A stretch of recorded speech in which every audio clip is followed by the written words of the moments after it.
Hello everyone. तो आज हम देखेंगे कॉसीज फंडामेंटल थ्योरम या फिर कॉसी-कॉर्सेट थ्योरम। तो ये थ्योरम थोड़ी सी लंबी जाएगी, तो हैव पेशेंस। और अगर आप इसके स्टेप बाय स्टेप फॉलो करोगे तो आपका प्रूफ इजीली हो जाएगा। सिंपल है, मतलब आपको बस स्टेप्स को फॉलो करना है। तो पहले हम इसका स्टेटमेंट देखते हैं। Let f z be analytic. Analytic क्या होता है? एनालिटिक है तो फिर वो अब एक किसी पॉइंट पर और उस पॉइंट की नेबरहुड पर उसका डिफरेंशिएशन एग्जिस्ट करेगा, तो वो एनालिटिक फंक्शन होता है। तो एफ जेड एक एनालिटिक फंक्शन है इन अ सिंपली कनेक्टेड डोमेन जी। तो सिंपली कनेक्टेड मैंने बताया था। सिंपली कनेक्टेड क्या होता है कि अगर हमारे पास कोई भी डोमेन है, अगर हम उस पॉइंट उसको एक पॉइंट पे श्रिंक करें और वो पॉइंट हमारा उसी डोमेन में आता है, तो फिर हम उसे सिंपली कनेक्टेड डोमेन कहते हैं। ठीक है, तो हमारा सिंपली कनेक्टेड डोमेन जी है if C is closed contour lying in G. मतलब एक सी है, क्लोज्ड कंटूर है जो जी में लाई कर रहा है, तो फिर हमारे पास क्या होगा then integration of f Z D z on close contour c is equal to zero होता है। तो ये हमारा कॉसी-कॉर्सेट थ्योरम का स्टेटमेंट है। तो अब हम प्रूफ पर चलते हैं। तो आइए हम इसका प्रूफ देखते हैं कॉसी-कॉर्सेट थ्योरम का। तो प्रूफ में हम एक रीजन लेंगे, एक डोमेन लेंगे। सिंपली कनेक्टेड डोमेन है हमारी ये। तो देखिए, इसको जब मैं स्क्वायर्स में अ, मतलब कि डिवाइड करूँगी तो यहाँ पे कुछ स्क्वायर्स जो हैं वो कंप्लीट स्क्वायर बन रहे हैं, कुछ यहाँ पे इनकम्प्लीट स्क्वायर बन रहे हैं। देखिए, ये इनकम्प्लीट स्क्वायर है। तो अब अगर मैं कंप्लीट और इनकम्प्लीट स्क्वायर दोनों का सम कर दूँ, दोनों को इंटीग्रेट करके उनका सम कर दूँ, तो ये हमारे कंटूर के इंटीग्रेशन के सम के बराबर आएगा। देखिए कैसे। अगर मान लो हमारे पास ये है एक बॉक्स में, यहाँ पे इन दोनों बॉक्सों को बाहर लेके बता देती हूँ। तो ये दोनों बॉक्स यहाँ पे लिए, तो अगर मैं इसको इंटीग्रेट करूँ, ये C1 ले लेते हैं। C1 को अगर मैं इंटीग्रेट करूँ तो यहाँ पे एंटी क्लॉकवाइज लेते हैं लाइन इंटीग्रल। तो पहले ये आया, फिर इसका इसका इन तीनों का, इन चारों का सम लिया, तो हमारे पास C1 का इंटीग्रेशन आ गया। अब ऐसे ही C2 का ऐड करेंगे तो ये, और फिर ये ऊपर की तरफ लिया है, फिर मैंने इसको नीचे की तरफ ले लिया है, फिर ऐसे ऐसे यहाँ का जो है तो ऊपर नीचे। तो यहाँ पे आप देख रहे होगे ये जो लाइन है वो हमारी कैंसिल आउट होती जा रही है। तो ऐसे ये कैंसिल हो जाएगी, ये कैंसिल हो जाएगा, ये हो जाएगी। तो यहाँ पे करते करते यहाँ पे जो और ऐसी अगर हमारे पास कोई इनकम्प्लीट स्क्वायर है, मान लीजिए ये इनकम्प्लीट स्क्वायर है, तो इसमें ये वाली लाइन और ये वाली लाइन तो कैंसिल हो जाएगी। बचेगा हमारे पास क्या? सिर्फ इसका इंटीग्रेशन। तो ऐसे करते करते हमारे पास ये जो अंदर की सारी लाइन है ना, तो ये सारी की सारी हमारे पास कैंसिल आउट हो जाएंगी। हमारे पास सिर्फ और सिर्फ बचेगा ये जो कंटूर है ना, इसका ही इंटीग्रेशन बचेगा सिर्फ तो यहाँ से हम लिख सकते हैं हमारे यहाँ पे C1 C2 CM भी कंप्लीट स्क्वायर। मतलब हम हमारे पास जो ये कंप्लीट स्क्वायर है उनका नंबर मैंने m ले लिया है, जो इनकम्प्लीट स्क्वायर है उनका नंबर n ले लिया है। तो यहाँ पे इंटीग्रेशन करेंगे कंप्लीट स्क्वायर्स का, जो कि j इज इक्वल टू 1 से लेके m तक जा रहा है, और यहाँ पे इंटीग्रेशन करेंगे इनकम्प्लीट स्क्वायर का, जो कि k इज इक्वल टू 1 से लेके n तक जा रहा है। ये बराबर होगा किसके? कंटूर का। मतलब कि जब हम इंटीग्रेशन लेंगे एफ जेड टी जेड का ओवर द कंटूर C, तो इसके इक्वल आएगा। तो इसके लिए हम सबसे पहले इसका इंटीग्रेशन सॉल्व करेंगे, फिर इसके बाद इसका लेंगे। तो पहले हम इसको ले लेते हैं। तो summation j equal to 1 to m integration C J F Z D z, ये किसके लिए कर रहे हैं हम? जो हमारे पास कंप्लीट स्क्वायर है उनके लिए। तो इसके लिए हम एक लेमा यूज़ करेंगे। लेमा हमें क्या कहता है? By using lemma F Z minus F Z J upon में Z minus Z G minus का F dash Z J model इसका लेस देन एप्सिलॉन फॉर हर एक जो जेड जे है वो सी जे में बिलोंग कर रहा है। तो इस लेमा का यूज़ करेंगे। तो हम यहाँ पे लेट कर लेते हैं कि ये जो अंदर का जो सब है मॉड के अंदर का, ये हमारा ईटा जे जेड के बराबर है। ठीक है, और यहाँ पे जो mod of eta j Z है वो हमारा लेस देन एप्सिलॉन है। ये हमने लेट कर लिया है। तो अब यहाँ पे देखिए जो एफ जेड है, एफ जेड की वैल्यू इसमें से निकालेंगे हम। तो इस एफ डैश जेड को मैंने यहाँ पे भेज दिया। ठीक है, तो एफ डैश जेड को यहाँ पे गया और जेड माइनस जेड जे का इसमें मल्टीप्लाई कर दिया। देखिए ईटा जे जेड और प्लस में एफ डैश जेड जे आ गया और ये जेड माइनस जेड जे जो है इसको यहाँ पे देगा जेड माइनस जेड जे, और यहाँ पे हमारा क्या बचा था एफ जेड जे, तो एफ जेड जे को यहाँ पे प्लस में करके लिख दिया, माइनस में था तो प्लस में चला गया। अब हमारे पास यहाँ पे क्या बचा, सिर्फ और सिर्फ एफ जेड बचा। ठीक है, इसको थोड़ा और आगे रीअरेंज कर लेते हैं एफ जेड। अब हम इसमें जेड का मल्टीप्लाई करेंगे और मतलब इन दोनों का मल्टीप्लाई करेंगे, तो Z F dash Z J plus में ईटा जे जेड और माइनस जेड जे, और इसका मल्टीप्लाई और प्लस में एफ जेड जे आ जाएगा। तो यहाँ पे f z is equal to क्या आ गया, जे का इसमें मल्टीप्लाई जेड का इसमें मल्टीप्लाई करेंगे फिर जेड का अंदर मल्टीप्लाई करेंगे, तो ऐसे ही मल्टीप्लाई करके हमारे पास ये आ जाएगा। ठीक है, अब हम करेंगे, हमने इसको इक्वेशन नंबर 1 ले लिया, तो वन में हम एफ जेड की वैल्यू पुट करेंगे, एफ जेड की जो हमने पूरी यहाँ पे वैल्यू निकाली है ना, इस सब की वैल्यू मतलब एफ जेड की वैल्यू ये आई है, तो इसको हम इक्वेशन 1 में पुट करेंगे। देखिए नाउ फ्रॉम इक्वेशन वन में वैल्यू पुट करने के बाद हमें ये मिल जाएगा। सिंपली हमने कुछ नहीं किया है, जो हमने एफ जेड की वैल्यू निकाली थी उसको इंटीग्रेशन सी जे एफ जेड डी जे वाले में हमने सिर्फ एफ जेड की वैल्यू पुट की है। फिर इसके बाद देखिए जो मैंने ये f Z j d z है ना, इसको आगे लिख लिया है, और बाकी ये टर्म एज इट इज़ लिखा है, ये भी एज इट इज़ लिखा है। नहीं, ये वाला टर्म यहाँ पे आ गया, यहाँ पे देखिए एन जे ईटा जे जेड और ईटा जे जेड डी जेड, ये दोनों यहाँ पे कॉमन आ रहे हैं, तो हम यहाँ से कॉमन ले लेंगे, ईटा जे जेड डी जे और जेड माइनस जेड जे आ गया। फिर इसके बाद आगे हम सॉल्व करते हैं, नॉर्मल कैलकुलेशन ही है यहाँ पे और कुछ नहीं है। तो देखिए एफ जेड जे इंटीग्रेशन सी जे डी जेड बचेगा, एफ जेड जे को बाहर ले लिया, ऐसे ही यहाँ पे जो एफ डैश जेड जे है इसको बाहर ले लिया, यहाँ पे अंदर क्या बचा जेड डी जेड बचा, माइनस का z j f dash Z j और डी जेड, यहाँ पे सिर्फ 1 बचा है, और ऐसे ही इसको हमने एज इट इज़ लिख दिया। अब यहाँ पे एक चीज़ समझने की ज़रूरत है, जब हम इंटीग्रेशन लेते हैं ना on close contour D z के रिस्पेक्ट, तो यहाँ पे आता है बी माइनस ए। जब यहाँ पे हमारा लाइन इंटीग्रल ए से बी तक होता है तो यहाँ पे इंटीग्रेट करने पे हमारे पास क्या आएगा बी माइनस ए, लेकिन यहाँ पे अगर क्लोज कंटूर है तो यहाँ पे बी और ए तो बराबर है हमारे, बी इज इक्वल टू ए हो जाएगा, तो यहाँ पे क्या आ जाएगा 0 के बराबर। ऐसे ही यहाँ पे जेड डी जेड का जब हम इंटीग्रेशन करेंगे तो यहाँ पे क्या आता है बी स्क्वायर माइनस ए स्क्वायर, तो यहाँ पे भी बी और ए एक ही पॉइंट है तो यहाँ पे भी 0 आ जाएगा। तो यहाँ से हम लिख सकते हैं कि इसकी वैल्यू और इसकी वैल्यू, इन तीनों की वैल्यू 0 के बराबर आ जाएगी, और यहाँ से हम इसको एज इट इज़ लिख देंगे। फिर यहाँ पे हमारी फाइनल इक्वेशन क्या बनी, integration C J F Z D z equals to integration C j z minus z j eta j और जेड डी जेड, तो इसको हम दे देंगे equation number 2।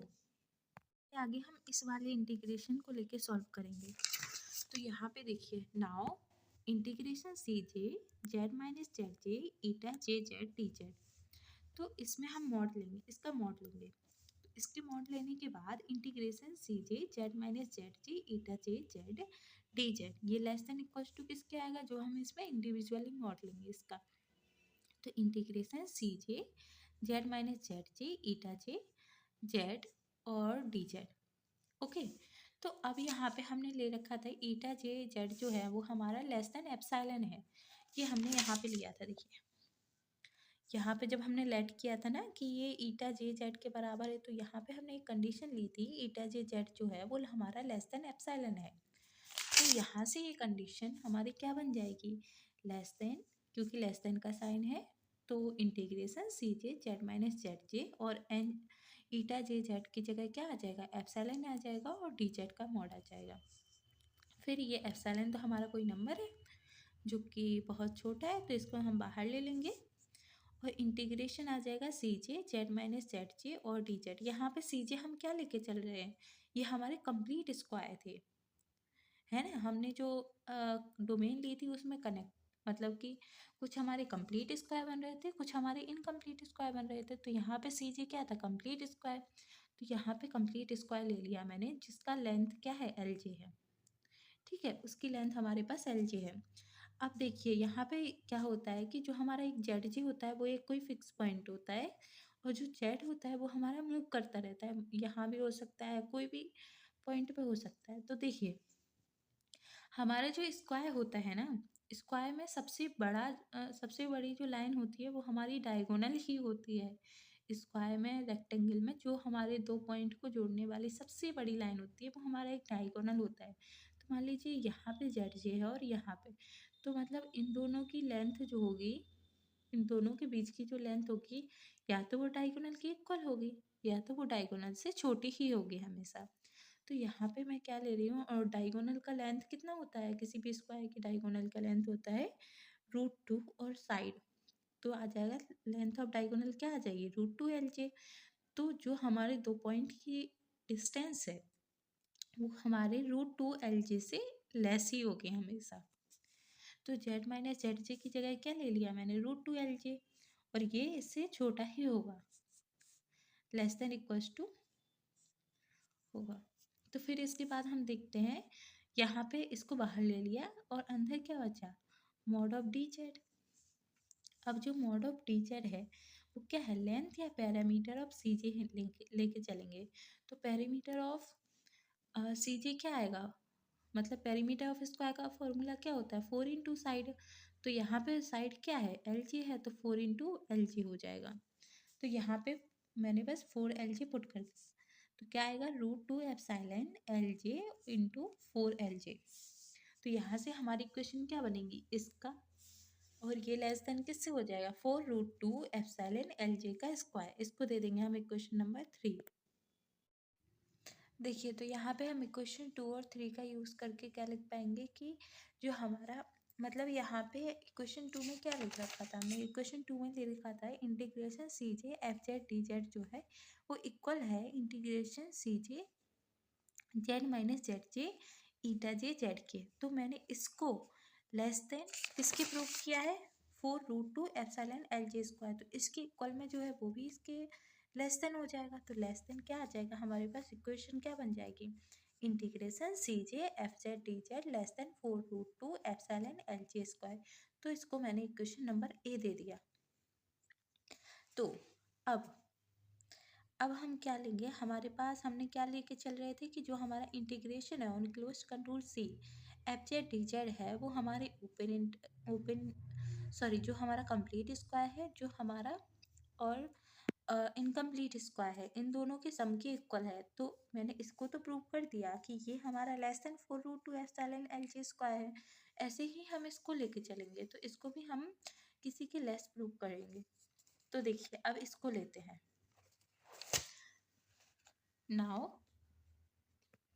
Integration DK FZ DZ। तो FZ की वैल्यू को जो हमने पहले निकाला था मैंने उसी को नोट किया है, आप पीछे जाके देख लीजिएगा। और FZ की जो वैल्यू है वो FZ को मैंने बस यहाँ पे पुट किया है। तो इसको पुट करने के बाद क्या होगा, इंटीग्रेशन लेंगे हम सबका। तो इंटीग्रेशन लेने के बाद ये आ गया। तो यहाँ पे सेम जैसे हमने पिछले वाले इंटीग्रेशन में किया था सेम हमें वैसा ही करना है। तो यहाँ से जो इंटीग्रेशन DK FZ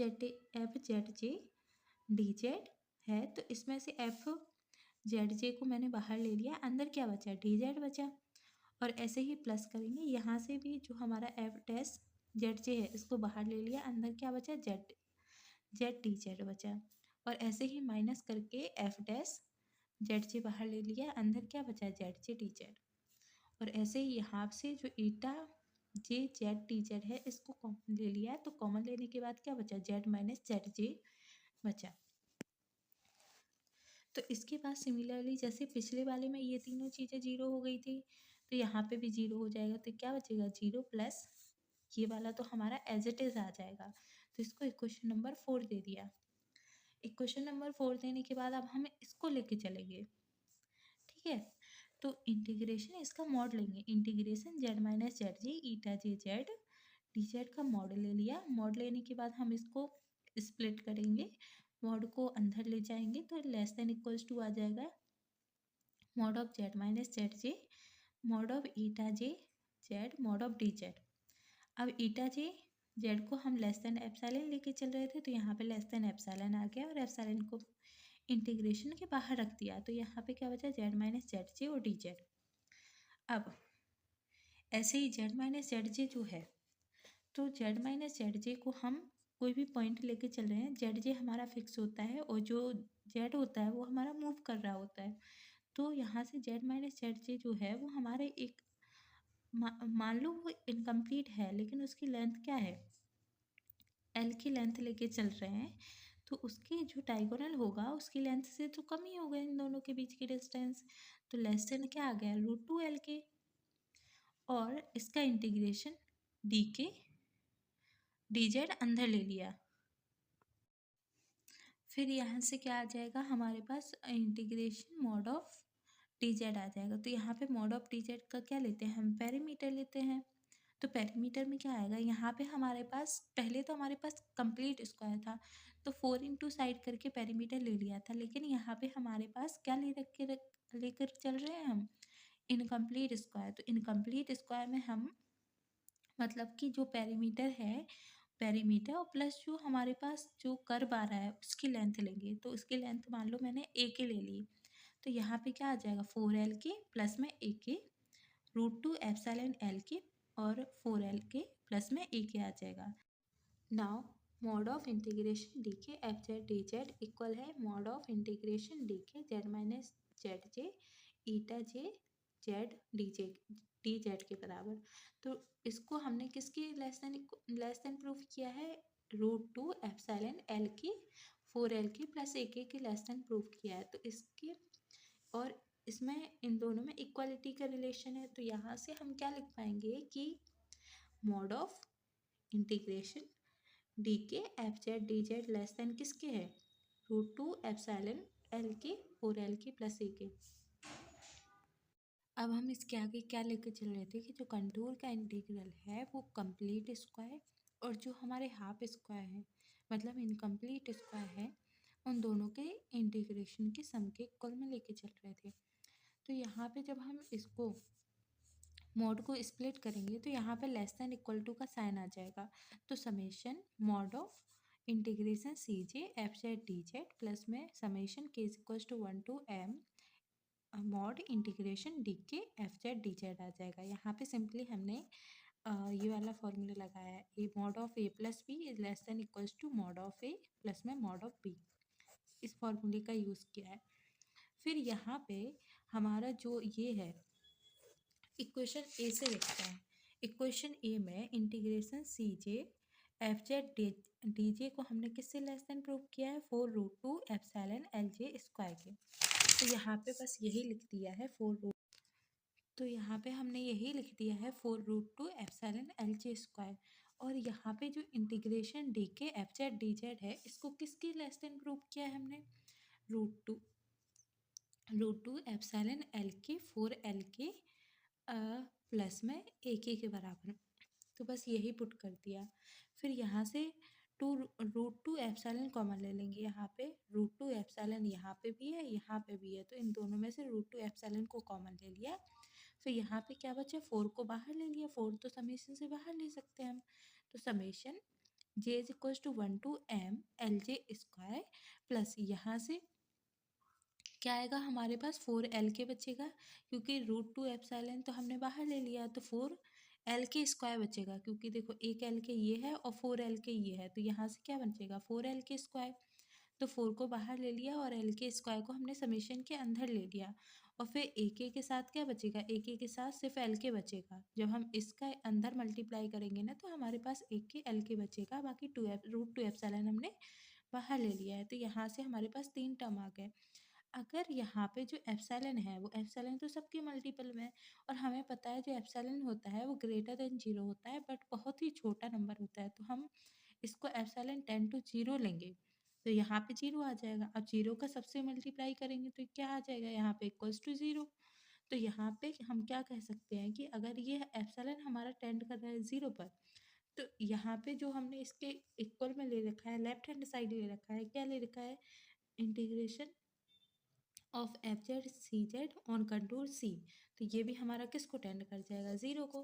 तो टेंड कर रहा है 0 को, तो यहाँ से हम ले सकते हैं integration F Z D Z is equal to 0। तो यहाँ से हमने प्रूव कर दिया कि integration C F Z D Z 0 के बराबर है। तो यही हमारी कॉसिक और सेट थ्योरम थी।